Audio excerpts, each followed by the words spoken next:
Everyone's chasing upside in fantasy football, but most drafters are missing the easiest options, the guys who are going to get 20 plus touches with passing game work and explosive upside. So today we are diving into the 4 running backs who meet that criteria and I would consider must-haves for 2025. And let's start with the Seattle Seahawks running back Kenneth Walker, because Kenneth Walker right now, believe it or not, this dude is going in the 5th round of fantasy drafts, and we're going to discuss how that's just crazy, and you're probably being able to draft him right now at literally his floor. Like, worst case scenario should be the 5th round. Because for starters, in his 3 years in the NFL, as you can see right here, according to Player Profiler, these 3 years, he finished as the RB12 last year, best season, RB20, and RB16. And this is with a bunch of different coaches and multiple different quarterbacks and different competition. He's still finishing as a top 20 running back every single season. Last year was his best year. He showed massive improvements in different areas. We'll get into all that. But despite this, he's being drafted in the 5th round outside of like the top 20 RBs. That is just crazy to me. And this is what Kenneth Walker did last year. I specifically highlighted here on RotoViz, these 7 games on the left-hand column are before his injury. During that time, he was averaging over 19 fantasy points per game,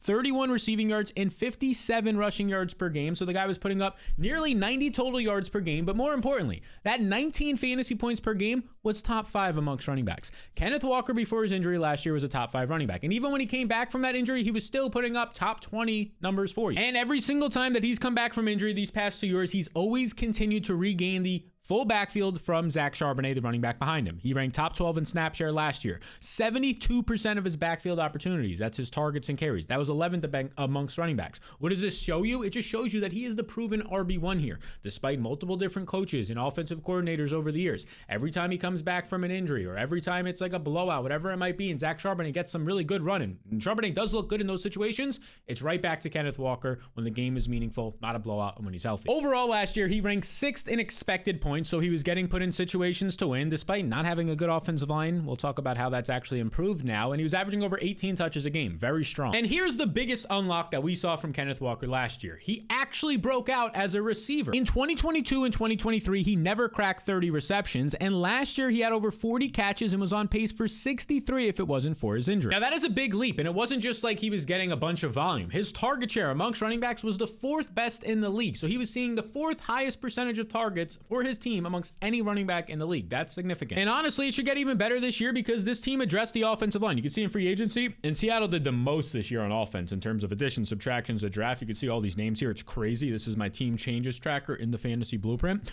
Josh Jones, you can see right here, they added a tackle. Okay, that's good. They signed him. 1st round pick on Gray Zabel. That's really good. And the offensive line in general should just be getting healthier this year. So this is probably going to be the best offensive line Kenneth Walker has ran behind in his 3 to 4 years in the NFL. Now that alone could make Kenneth Walker efficient, but he also has a new offensive coordinator in Clint Kubiak. He comes over from being with the Saints last year, and Clint Kubiak running backs get usage in the passing game. On average in his career, Clint Kubiak, the offenses that he works in, his running backs are seeing like a 10 to 12% target share, which year in and year out would rank top 10 amongst backfields. And oh yeah, by the way, this is going to be a pretty new offense. You could see they have a new quarterback in Sam Darnold, a new wide receiver in Cooper Kupp, who Cooper Kupp right now, if we look at this, looks like the wide receiver 2 on this team. He's going to be going out there. No more DK Metcalf. JSN is the only returning starting receiver because MVS is going to take over probably for Tyler Lockett or the rookie in Torrey Horton. And I say all this to say that if we scroll down to the running back position, like the only consistency you're getting in this offense right now is basically Kenneth Walker. He was the RB1 last year. He looks like he's going to be the RB1 again. Sure, JSN is still there, but now can JSN actually sustain wide receiver 1 production? We've seen it for sprints in the past. Can he do it now in this new Clint Kubiak offense? We'll see. But JSN also has a new quarterback, so how does that unfold? Like the only consistency here, in my opinion, is Kenneth Walker is your RB1. He's an elite runner, and now he has a better O-line. And as I mentioned, there's a switch now at quarterback from Geno Smith to Sam Darnold, and you can see the picture here of Sam Darnold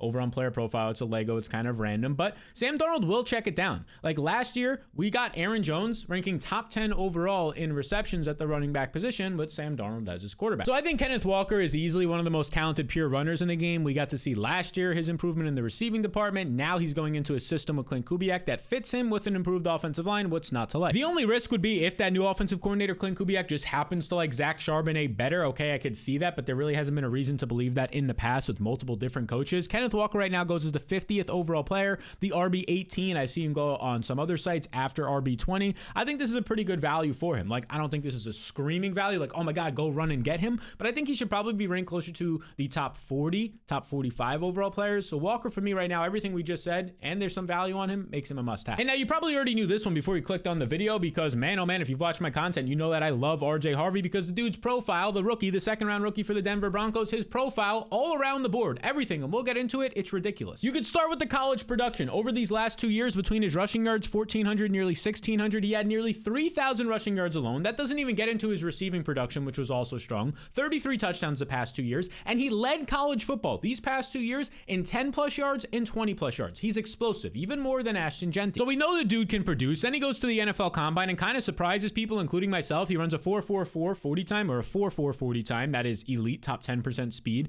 88th percentile burst. Now, what that means in English for all of you, the 88th percentile burst just means that he has borderline top 10% jumping ability. That tests your explosiveness at the NFL Combine. So he blew that away. Like, he looked great there. College production, check. The athleticism at the Combine, absolutely smashed it. And then he lands with the Denver Broncos. He was projected to be like a third, maybe fourth round pick. He gets second round draft capital because Sean Payton and the general manager in Denver loved him so much. I mean, if you're following Twitter or my content at all, you know Sean Payton's been gushing about him. We'll talk about more about that in a second. But George Patton, the GM, said we thought that he had the best vision in the entire class, even better vision, and you can argue this as well, ahead of an Ashton Jeanty. Ashton Jeanty by far had the best production profile. Ashton Jeanty by far had overall the best resume and the best contact balance. But in terms of vision, they thought it was RJ Harvey. And now RJ Harvey lands on a depth chart where there's no more Javonte Williams, so 200 touches or so are up for grabs. Javonte Williams was top 5 in targets amongst running backs last year. RJ Harvey's probably a better pass catcher and better player after the catch, and his most competition now is Jaleel McLaughlin and Audric Estime. Neither of these guys were able to top 500 rushing yards last year. Neither of them were able to carve out a significant role, even though the offense was demanding for somebody to just do something in the backfield.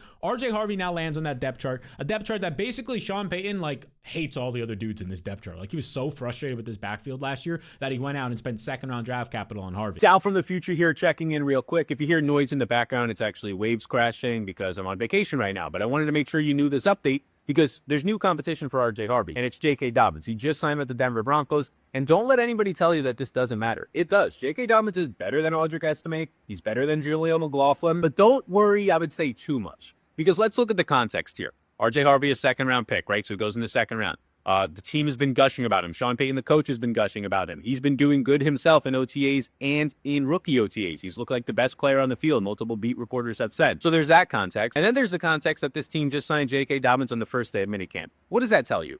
It tells you that they just went through 2 weeks of OTAs and they saw Audric Estime and Jaleel McLaughlin and said, that competition is weak. Our running back depth chart behind Harvey is weak. We need to improve it. So I think this is more so a play on the confidence level in the backups there compared to RJ Harvey. I think Dobbins comes in on a one-year deal with not a lot of money. I think he comes in to be a backup, and I think that's what we're going to get right now. If anything, maybe this just helps us not have to spend as high of a draft pick on RJ Harvey if people think that Dobbins is going to be like an actual threat here. Like, the positives just keep stacking up here. Denver Broncos had the #1 ranked offensive line last year, and that offensive line heading into this year should definitely be top 5, assuming no injuries. Once again, they're going to be getting Bo Nix as well, so Bo Nix is an ascending quarterback who has a little bit of mobility, which allows him to extend plays, checkdowns for your running back, keep drives alive because of that ability, get to the red zone. All of this helps the offense and the running back. And now he's paired up with Sean Payton. Sean Payton's average running back during his career as a head coach finishes as the RB12, a top 12 running back in fantasy football. You can think back on guys like Alvin Kamara, Reggie Bush, Mark Ingram. That's kind of where RJ Harvey profiles like, the Reggie Bushes and Alvin Kamara. There's concerns about his size, but we've kind of talked about this in the past. Sean Payton addressed this as Coach Speak Index over on Twitter. He basically said, is he a 3-down back? Well, he's going to play on third down, so he basically told us right there that he's a 3-down back. You can come over here. As of OTAs that were happening in May, you can see that Sean Payton is basically saying he picked up really quickly. He looked good. We're glad he's out here. He was doing interviews with Sean Payton's daughter, and Sean Payton's retweeting that. It seems like Sean Payton absolutely loves this kid.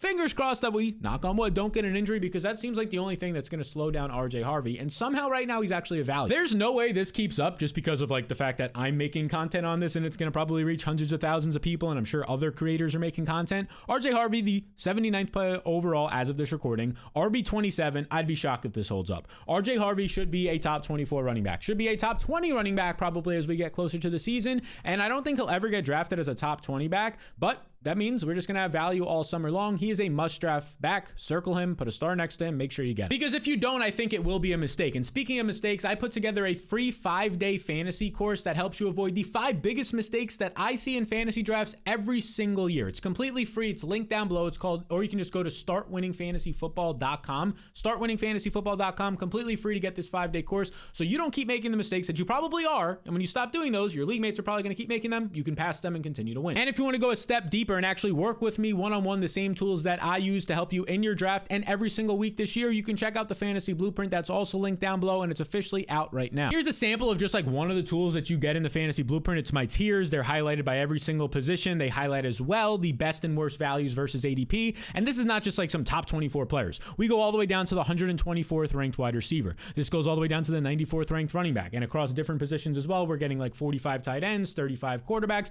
updated all off season. And that's just one tool that's in the blueprint. One of like, I don't know, 15 plus tools that you're going to get just for the draft process, and even more every single week during the season. It's available right now if you want to go deeper with me and use the same tools that me and thousands of others use at thefantasyblueprint.com. You can check it out, thefantasyblueprint.com. It's also linked down below. Now let's discuss Chase Brown, who we loved this guy last year. Chase Brown was a cheat code down the stretch. He's somebody that all off season last year we were saying, you can get Chase Brown in the 10th round of your drafts. Go and do that. He's a league winner. And what happened? He became a league winner. And once again, we won. Because once he actually took over last year as the Bengals running back, he started to break out. He looked way better than Zach Moss. Zach Moss sustained an injury. Over those final 8 games, he was averaging over 20 fantasy points per game in the left column here on RotoViz. And between his receiving yards of 37 per game, his rushing yards of 78 per game, he was averaging over 115 yards per game, 23 and a half touches per game. And again, 20 plus fantasy points per game. The RB3 in fantasy the second half of the season. Literally a league winner. You needed him to win. And during that time, it like wasn't a fluke. He was seeing the full workhorse usage. He was top 12 in snap share. He was seeing 73% of his backfield opportunities. So top 10 in overall opportunities.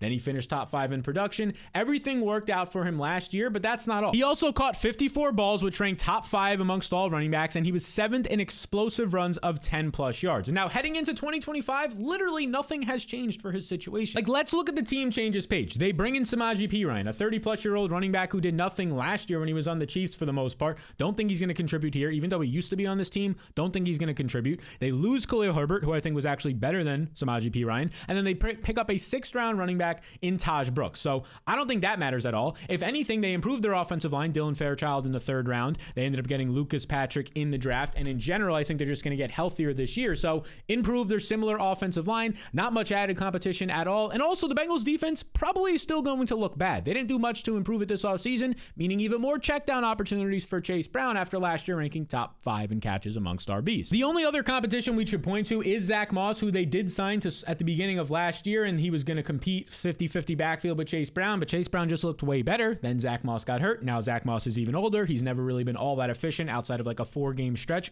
Outside of like a 4-game stretch was Zach Moss efficient when the Indianapolis Colts. Other than that, just the rookie, and it's just Samaje Perine. So I'm not too concerned here at all. What does this mean you're getting? You're getting a running back in his prime. He is 25 years old with a very similar situation to when he broke out last season in a good offense. Great quarterback. Everything looks good here for Chase Brown. And as we talk about on this channel often, he has the cheat code upside. He literally has the red zone usage. We saw it last year, and the pass catching ability. That's how you become a cheat code player in fantasy football at the RB position. Despite everything I just said, Chase Brown goes as the 34th overall player. The RB13. Dude should definitely be a top 10 running back right now. He goes as the 34th overall player, meaning that often, let's settle down, Sal. Often, Chase Brown is going in the 4th round of the drafts. Most of the time the 3rd round, but sometimes the 4th round. That is crazy. Like, how's this guy not a 2nd round pick? And there's a chance next year that we'll be screaming from the rooftops that Omarion Hampton should be a 2nd round pick, or maybe even earlier in fantasy. I mean, this is the next rookie workhorse. He checks all the boxes. Obviously, there's Ashton Genty. You're probably gonna have to spend a top 10 pick in your draft to get him. But Hampton, you don't have to spend capital like that at all. Not even close. If for some reason you're not familiar, maybe you're just getting back into it. Omarion Hampton was a 1st round pick by the Chargers this year, and he's an absolute beast. Look at these last 2 years in college.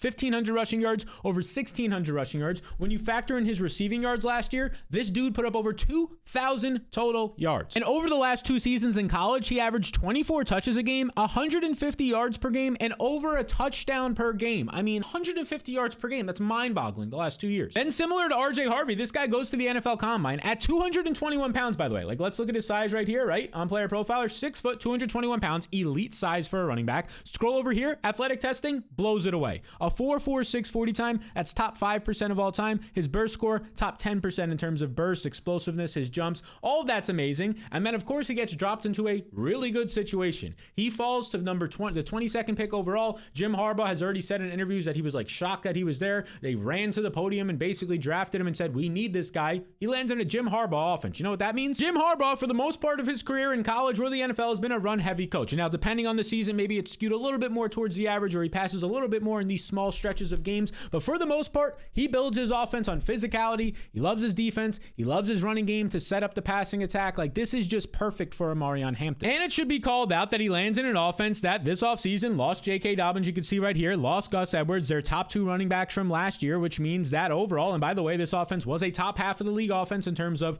rush attempts per game, overall rushing yards. Now their top two running backs are gone, who leave behind like 300 plus carries, who leave behind 30 plus receptions for Omarion Hampton to fill a lot of that load. Now, of course, Najee Harris is still there. And look, I'm not going to be one of these people who just like shit all over Najee Harris, excuse my French there. Like, Najee Harris has never missed a game in his career. That's reliable. That's the number one thing you have to do as a player. Be available. That's like your number one skill. He's done that. Never missed a game. He's gone out there. He's averaged just 4 to 4.5 yards per carry. He's never been overly efficient. He is an aging running back with a lot of carries on him, right? He did sign a 1-year deal, not a lot of money. So these are some of the things against him, but he is still a reliable player. He will certainly be involved to start the year. No doubt about it. Jim Harbaugh will trust this veteran who just remains healthy. But here's the thing. By like week 4, don't be shocked if Omarion Hampton, the younger, more dynamic in terms of explosiveness and athleticism, if he starts to pull away in like week 4 of the season, and by mid-season, it's Omarion Hampton week in and week out as a clear top 20, top 15, top 10 running back in the rankings. And by the way, Hampton was a first-round pick, and you can see right here, this is Heat Map Fantasy on Twitter. I found this tweet out there. You can see first-round RBs gold tier. This is guys who get drafted really early, and this is Hampton being a first-round pick. Average 15.5 fantasy points per game in their career. You can actually, if you wanted to just go here and kind of look at some of this, you can see these players specifically. You can see like Christian McCaffrey averages 22 a game, Jahmyr Gibbs, Todd Gurley, Bijan, Saquon, Jacobs, Ezekiel Elliott. You can keep going. Even like guys like Melvin Gordon. Najee Harris is on here with 13.6 points per game, right? And I would say Omarion Hampton is a better prospect than Najee Harris was, than Melvin Gordon was, than Josh Jacobs was, and those guys average 15 points a game or so, 13 points a game. That's top 12 running back production. That's what Hampton profiles out as right now. But despite that, he currently goes as the 43rd overall player, which I think in some of your leagues, he'll probably go even later. People just don't like taking rookies at that often. So he goes as the RB 15. I think that's a fair price point, and I think it's something I'm willing to pay. Like, worst case scenario, Najee Harris plays the entire season, splits the backfield near 50-50. Hampton's probably going to produce, like, at worst, a 5th or an early 6th round pick, probably a 4th round pick where he goes right now. Best case scenario, Hampton is like the lead back by week 4, 5, or 6. Najee breaks down, whatever it might be. Najee's inefficiencies continue. And then Hampton starts to finish as a top 12 running back, a top 10 running back. And next year when we're doing these videos, he's a clear-cut first-round pick like Jahmyr Gibbs is right now, like Chase Brown is at the early 2nd round, or at least how he should. These Bucky Irvings, right? That's in the range that he'll be. So these are 4 running backs that at their current cost, I'm trying to acquire in almost every single league, and I believe you should as well. They've got the talent, the opportunity, they're in the right scheme to dominate in 2025, and they're just going undervalued in drafts. Now, these are the must-have running backs for 2025, but if you want to see 5 wide receivers who I believe deserve way more attention in drafts right now, you can check out the video that just popped up on the screen right here to make sure that you're getting those guys, because those will be like the sleepers later in the draft that help you win.